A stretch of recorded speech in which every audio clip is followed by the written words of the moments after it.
जय श्री कृष्णा। राधे राधे दोस्तों कैसे हो आप सब। आप सबके लिए मैं लड्डू गोपाल की एक ऐसी सत्य लीला कथा लेकर आई हूँ जिसे सुनकर आप अपने आंसू नहीं रोक पाओगे। आपने सुना ही होगा दोस्तों, जब भक्ति किसी के अंदर उजागर होती है तो उनके अंदर प्रभु के यानी मेरे ठाकुर जी के भाव आ ही जाते हैं। जो भाव हमारे अंदर उत्पन्न होते हैं वो हम जबरदस्ती उत्पन्न नहीं किए जा सकते, भाव स्वयं ही उजागर होते हैं। किसी के कहने से, भक्ति के रास्ते पर चलने से या फिर किसी के फोर्स करने से हमारे अंदर भक्ति के भाव उत्पन्न नहीं किए जा सकते हैं।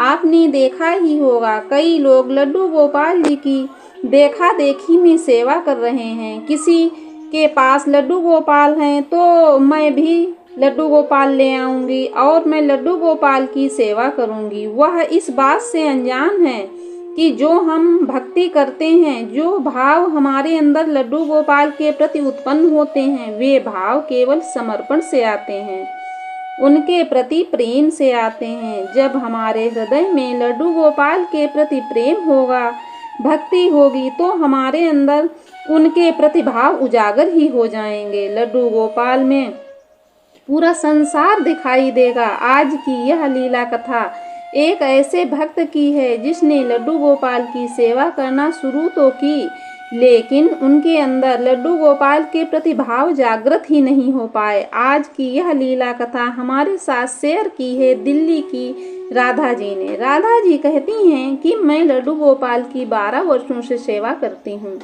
बाल गोपाल हमारे इतने प्यारे हैं, इतने सुंदर हैं, इतने नटखट हैं कि उनका रूप इतना अद्भुत है कि जब हम अनुभूति कराते हैं तो हम पूरे संसार को भूल जाते हैं, उनके रूप में खो जाते हैं और यही भाव उनसे और अधिक प्रेम करने के लिए जागृत करते हैं। राधा जी कहती हैं कि मेरे पड़ोस में एक रिंकी नाम की लेडीज रहती थी। वो भी लड्डू गोपाल की सेवा करना चाहती थी।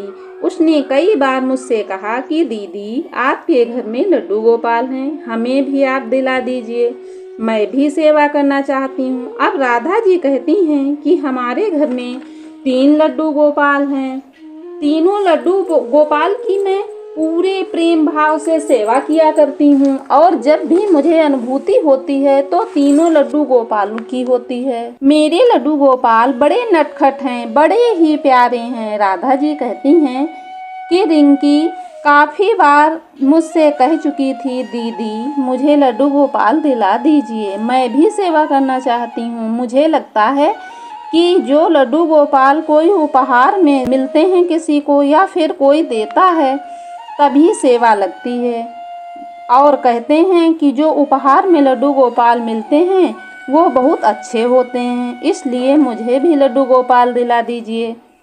अब राधा जी कहती हैं कि बार बार कोई आपके सामने विनती करे, गिड़गिड़ाए, बाल गोपाल को दिला दीजिए, तो आपके मन में भी एक बार यह भाव आ ही जाएगा, चलो हमारे ठाकुर जी की भक्ति बढ़ रही है, कोई उनकी सेवा करना चाहता है, ये पुण्य कर्म वो हमारे हाथों से करवाना चाहते हैं और हमारे लड्डू गोपाल की भक्ति का प्रचार प्रसार भी हो रहा है।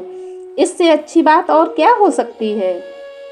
तो राधा जी ने यही सोचकर अपने मन में अच्छे विचार लाकर रिंकी के लिए बाजार से लड्डू गोपाल का एक श्री विग्रह खरीद लाई और उपहार स्वरूप रिंकी को दे दिए। ये छोटा था विग्रह, 4 नंबर का।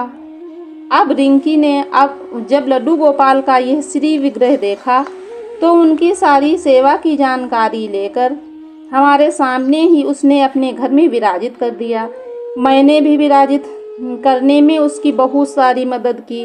अब रिंकी ने भी लड्डू गोपाल की सेवा करना शुरू कर दिया था। मैं भी निश्चिंत थी, मुझे भी अच्छा लग रहा था, मेरा मन बड़ा प्रसन्न था कि मेरे द्वारा किसी ने ठाकुर जी की सेवा करना प्रारंभ कर दिया है। यह बड़े सौभाग्य की बात है कि कोई मुझसे प्रेरित हुआ कि मैं लड्डू गोपाल की सेवा करती हूँ। मुझे देखकर उसके मन में भाव आया और उसने भी लड्डू गोपाल की सेवा करनी शुरू कर दी है। ये बड़ा ही सौभाग्य की बात है कि हमसे किसी को यह प्रेरणा तो मिली, ठाकुर जी की सेवा करनी चाहिए और वह सेवा में लग जाए तो यह बड़े ही पुण्य का काम होता है। अब राधा जी कहती हैं कि मैं निश्चिंत थी, रिंकी लड्डू गोपाल की सेवा कर रही है, लेकिन 1-2 महीने के बाद जब रिंकी राधा जी के घर आई तो उसने उनके ठाकुर यानी लड्डू गोपाल जी को देखकर कहने लगी, आपने जो लड्डू गोपाल का विग्रह मुझे दिया है दीदी, वह सुंदर नहीं है। उन्हें देखकर पता नहीं चलता क्यों भाव ही नहीं आते हैं। उन्हें देखकर जैसे आपके तीनों लड्डू गोपाल के विग्रह हैं, इनका बड़ा ही सुंदर श्रृंगार होता है। इनके कानों में बालियां पहनाती हो, मुकुट पहनाती हो, हाथों में कंगन पहनाती हो, तो इनका श्रृंगार करती हो तो इन पर श्रृंगार बहुत ही जचता है, बड़ा ही सुंदर लगता है। देखते ही मन में भाव आता है कितनी सुंदर लड्डू गोपाल हैं। लेकिन आपने जो मुझे लड्डू गोपाल का विग्रह दिया है वो इतने सुंदर उनका रूप नहीं है। वो ऊपर से बालियां भी नहीं पहना सकती हूँ, उनका कोई श्रृंगार करने में दिक्कत होती है क्योंकि वो काफ़ी छोटे हैं। राधा जी कहती हैं कि अब रिंकी के मुंह से ऐसी बातें सुनकर बड़ा गुस्सा आया और आश्चर्य भी हुआ कि ये बात क्या बोल रही है रिंकी। ठाकुर जी का हर रूप तो बड़ा ही सुंदर होता है। अगर उनके प्रति प्रेम है, भाव है, तो रूप चाहे किसी भी प्रकार का हो, हम ठाकुर जी को देखकर मोहित ही हो जाते हैं। और ठाकुर जी के तो सभी रूप इतने सुंदर हैं, फिर इनके अंदर यह भाव कैसे आ गया कि ठाकुर जी का रूप सुंदर नहीं है। अब राधा जी कहती हैं कि इसे समझाया कि ये तुम्हारे अंदर गलत भाव आ रहा है, ये भाव से ठाकुर जी की अगर सेवा करोगी तो यह मायने नहीं रखता कि तुमने कितना श्रृंगार किया है, कितना नहीं किया है। वो तो ठाकुर जी हैं, हमारे कृष्ण कन्हैया लाल हैं, वो तो बिना श्रृंगार के ही इतने अच्छे लगते हैं। राधा जी बताती हैं कि जब मैंने उसे समझाया तो वह अपने घर वापस चली गई, लेकिन मुझे लड्डू गोपाल की चिंता बनी रही कि इसने लड्डू गोपाल के विषय में इस तरह बोला है तो क्या ये भाव से सेवा करती भी होगी। देखिए, हर माता के लिए उसकी संतान जो होती है, चाहे कैसी भी हो, वह संसार में सबसे सुंदर लगती है। ठाकुर जी के साथ तुमने पुत्र का रिश्ता बनाया है, उन्हें पुत्र के रूप में स्वीकार किया है, कैसे आपको खराब लग सकते हैं कि श्रृंगार नहीं हुआ। वो तो ठाकुर जी हैं, उनका रूप बड़ा ही मनोहर है। राधा जी कहती हैं कि अब वो तो अपने घर चली गई, पर मुझे लड्डू गोपाल की बहुत चिंता हो रही थी। मुझे लग रहा था कि मैंने इसे लड्डू गोपाल देकर कोई गलती तो नहीं कर दी, कहीं ये लड्डू गोपाल को भूखा न रखती हो, ये लड्डू गोपाल की सेवा मन से न करती हो। मुझे तो यह पाप लगेगा ही। तरह तरह की बातें राधा जी के मन में आ रही थीं। अब राधा जी कहती हैं कि फिर भी मैंने इसको समझा दिया है तो शायद यह बात उसकी समझ में आ गई होगी। अब वह लड्डू गोपाल की सेवा कर रही होगी। लेकिन जब रिंकी ने कुछ उल्टा ही किया, वह लड्डू गोपाल को लेकर 2 दिन के लिए कहीं बाहर चली गई। अब राधा जी कहती हैं कि मैं उसके घर गई यह देखने के लिए कि लड्डू गोपाल सुरक्षित हैं, अच्छे से सेवा कर रही है। रिंकी का पता चला कि रिंकी लड्डू गोपाल को लेकर 2 दिन के लिए कहीं बाहर चली गई है। अब राधा जी ने सोचा कि किसी की रिश्तेदारी में गई होगी, ठाकुर जी की सेवा करती है, वो घर में उनको अकेले कैसे छोड़ती, इसलिए वो ठाकुर जी को साथ लेकर गई है। लेकिन दूसरी ओर उन्हें यह भी लग रहा था कि कहीं जा रही थी तो मुझे सेवा के लिए लड्डू गोपाल को देकर जा सकती थी। उसके ठाकुर जी हैं, जैसा उसको अच्छा लगा उसने किया होगा। अब राधा जी कहती हैं कि मैं अपने घर वापस आकर लड्डू गोपाल की सेवा करने लगी, लड्डू गोपाल को भोग लगाया, फिर विश्राम करवा के खुद सोने के लिए चली गई। अचानक से दिल को दर्द होने वाली घटना राधा जी के साथ घटती है। राधा जी कहती हैं कि मुझे एक छोटा सा बच्चा स्वप्न में रोता हुआ दिखाई देता है। वह बच्चा इतनी जोर जोर से रो रहा था और मैया मैया पुकार रहा था और कह रहा था, मैया मुझे दर्द हो रहा है, मैया मुझे पीड़ा हो रही है। राधा जी कहती हैं कि उस बच्चे के कानों से खून निकल रहा था। ऐसा लगता था कि मानो उसके कानों में कुछ चुभा दिया गया हो, इसके कानों को बुरी तरह से किसी ने घायल कर दिया हो। अब राधा जी कहती हैं कि उसकी ऐसी दशा देखकर मेरे दिल की धड़कन बहुत तेज हो रही थी। शरीर पसीना पसीना हो रहा था, आंखों में आंसू आ रहे थे और उसके दर्द को महसूस कर पा रही थी। ऐसा लगता था मानो मेरे बच्चे को कोई पीड़ा पहुंचा रहा है, मेरे बच्चे को कोई इतनी बुरी तरह से आहत दे रहा है। अब राधा जी कह रही हैं कि मुझे बड़ा रोना आ रहा था। वह बच्चा मेरी तरफ देखकर एक ही बात बोल रहा था, मैया मुझे दर्द हो रहा है, मैया मुझे दर्द हो रहा है, मैया मुझे बचाओ, मुझे बहुत दर्द हो रहा है, मैया मेरी रक्षा करो। राधा जी कहती हैं कि अचानक से मेरी आँख खुल जाती है और मुझे लगता है कि न जाने कौन बच्चा संकट में है और वह मुझे क्यों पुकार रहा है और इस तरह से क्यों रो रहा है, जबकि उनके कान इतनी तरह से बुरी तरह से घायल हैं। राधा जी कहती हैं कि हमने जरा भी यह विचार नहीं किया कि वह लड्डू गोपाल हो सकते हैं, क्योंकि वह बार बार कह रहे थे कि मैया मेरी रक्षा करो। ठाकुर जी तो पूरी सृष्टि के रचयिता हैं, पालनहार हैं।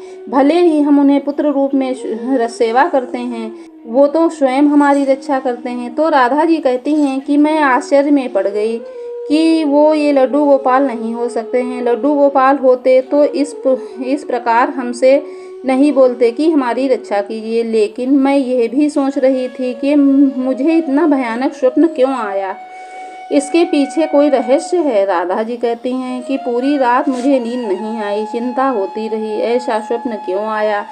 यह अब सुबह होती है और मैं अपने घर का सारा काम करके लड्डू गोपाल को पंचामृत से स्नान करवा के भोग लगाया और फिर मार्केट जाने के लिए तैयार हो रही थी। तभी रिंकी आई और कहती है कि दीदी मुझे भी आपके साथ मार्केट चलना है, मुझे लड्डू गोपाल के लिए श्रृंगार लाना है और जैसे आपने लड्डू गोपाल जी को बाली पहनाई है, उनका श्रृंगार करती उसी प्रकार मैं भी पहनाऊंगी।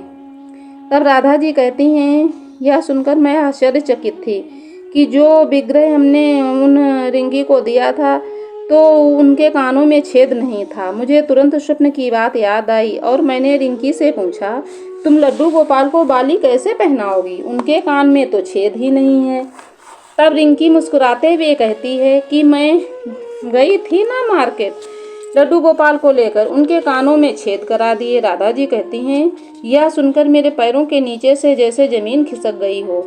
मुझे ऐसा लगा कि ठाकुर जी ही थे जो स्वप्न में मुझे दिखाई दिए थे। मैं उनके पुत्र के रूप में सेवा करती हूँ तो वह मुझे पुत्र के रूप में ही दिखाई दिए। ये पुत्र अपनी मैया को पुकार रहा था। तभी राधा जी कहती हैं कि तूने कहाँ पर उनके कानों में छेद कराया, ये कैसे संभव है। विग्रह जो होते हैं वो तो बहुत टाइट होते हैं, खुद से उनके कानों में छेद नहीं कर सकती। तब रिंकी ने दिल को दहलाने वाली बात बताई। मैं लड्डू गोपाल को एक लोहे के काम करने वाले व्यक्ति के पास लेकर गई थी। उसने एक सुई को बड़ी तेजी से गर्म किया और फिर लड्डू गोपाल के कानों में छेद कर दिया। बड़ी आसानी से छेद हो गए और अब मैं उनका श्रृंगार कर सकती हूँ।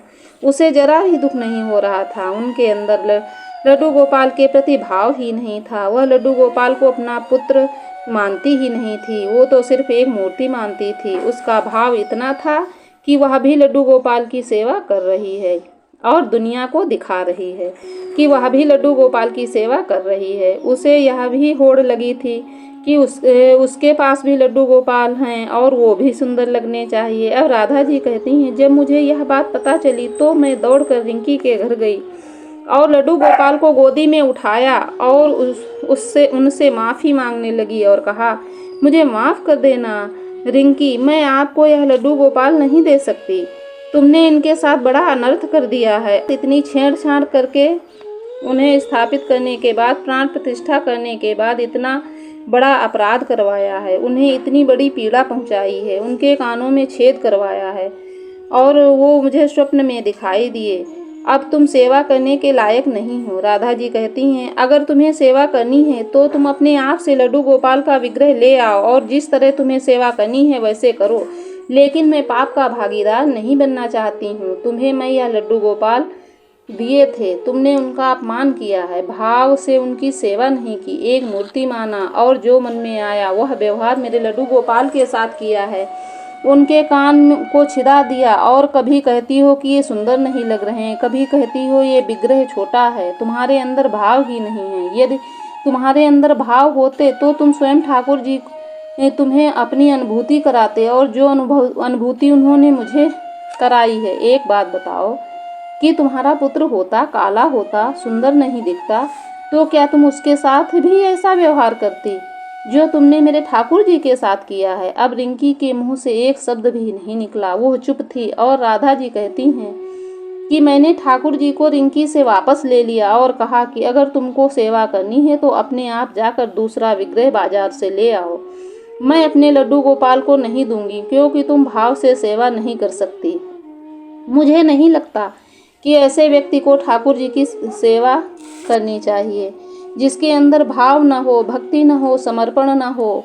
अब वह राधा जी कहती हैं कि मैंने घर जाकर लड्डू गोपाल के कानों पर चंदन का लेप किया और उन्हें अपनी गोदी में उठाया और उन्हें देखकर मेरी आंखों में आंसू आ रहे थे। राधा जी कहती हैं कि मैं मेरे लड्डू गोपाल को वापस लाकर सही किया है। मैंने यह विचार से मैं राधा जी ने मेरे विचार से ये तो राधा जी ने बहुत ही अच्छा किया, बिल्कुल सही किया, क्योंकि रिंकी दिखावा करना चाहती थी। वह लड्डू गोपाल की सच्चे मन से सेवा नहीं करना चाहती थी। ऐसे व्यक्ति को कभी भी लड्डू गोपाल उपहार में नहीं देना चाहिए जिसके मन में सिर्फ दिखावा हो, कोई भाव न हो। अगर उसके अंदर कोई भाव न हो तो ठाकुर जी उसे अनुभूति नहीं करवाएंगे, और अगर उसके मन में भाव जागृत होते हैं तो उसे लड्डू गोपाल अनुभूति अवश्य करवाएंगे। वो इस लायक थी ही नहीं कि वो ठाकुर जी की सेवा कर सके। अब राधा जी कहती हैं कि मेरे घर में अब 4 लड्डू गोपाल हो गए। मैं अपने चारों की बड़े ही प्रेम भाव से सेवा करती हूँ।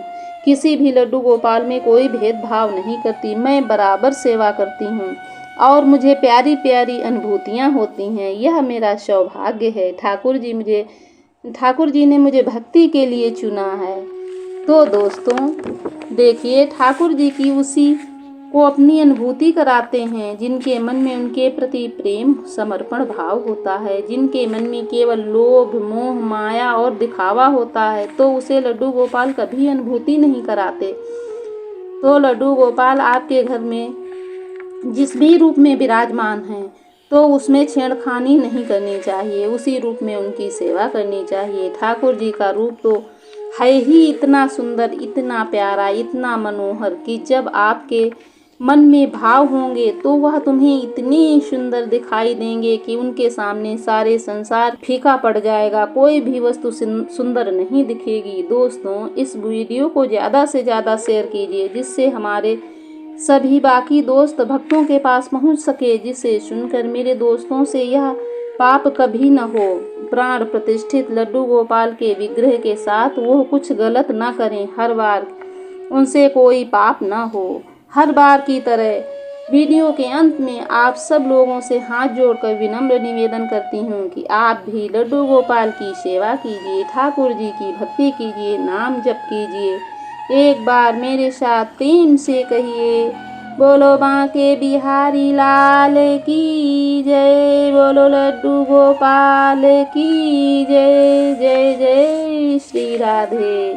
दोस्तों आज की यह लीला कथा आपको अच्छी लगी हो तो एक लाइक और कमेंट अवश्य करिएगा, क्योंकि आपके कमेंट का हमें इंतज़ार रहता है। दोस्तों मेरे चैनल को सब्सक्राइब अवश्य करें, जिससे आने वाली लड्डू गोपाल की सभी अमृतमयी लीला कथाओं का रसपान कर सकें। मेरे प्यारे दोस्तों, राधे राधे।